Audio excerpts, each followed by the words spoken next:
সবচেয়ে বড় চ্যালেঞ্জ সেটা হচ্ছে আল্লাহকে পাওয়া। কি করা? যে আল্লাহর কাছ থেকে আমরা এসেছি সেই আল্লাহকে দুনিয়াতে এবং আখিরাতে পাওয়া, এটাই চ্যালেঞ্জ। আল্লাহকে যে ব্যক্তি পেয়েছে সে দুনিয়ার সব পেয়ে গেছে। আল্লাহকে যে পায় নাই সে আসলে কিছুই পায় নাই, ইহকাল পরকালের। এবং নবী সাল্লাল্লাহু আলাইহি ওয়াসাল্লাম একটা হাদিসের মধ্যে বলেছেন যে তোমরা কি জানো কিয়ামতের মাঠে সবচেয়ে বড় মিসকিন কারা হবে? সাহাবায়ে কেরাম বলছেন, আমরা তো মনে করি যার সম্পদ কম, অর্থবিত্ত কম, সেই সবচেয়ে বেশি মিসকিন, সবচেয়ে বড় মিসকিন।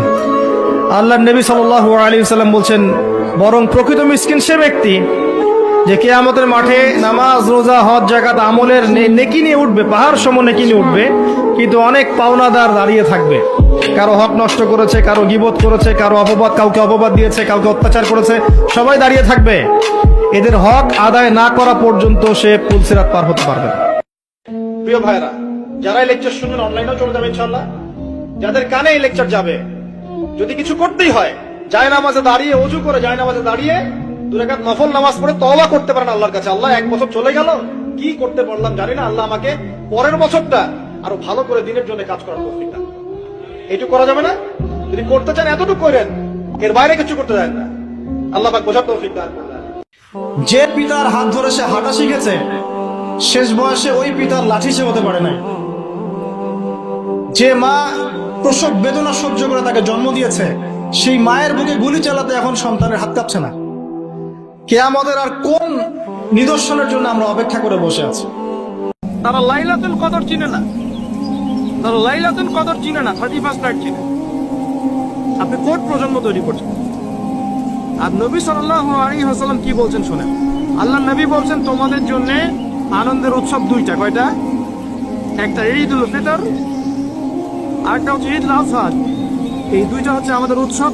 এগুলো বাদ দিয়ে নবীজি বলছেন, মান তাশাব্বাহা বিকওমিন ফাহুয়া মিনহুম। কেউ যদি তোমাদের মধ্যে অন্য কোনো জাতির সাদৃশ্য অবলম্বন করে, যে জাতির সাদৃশ্য অবলম্বন করবে সে তাদের অন্তর্ভুক্ত হয়ে যাবে। নাউযুবিল্লাহ। কেউ যদি কাউকে আল্লাহর জন্য ভালোবাসে, তার উচিত তাকে জানিয়ে দেয়া যে হে অমুক ভাই, আমি আপনাকে আল্লাহর জন্য ভালোবাসি। অমুক দিনী বোনকে বলতে পারে, আমি আপনাকে আল্লাহর জন্য ভালোবাসি।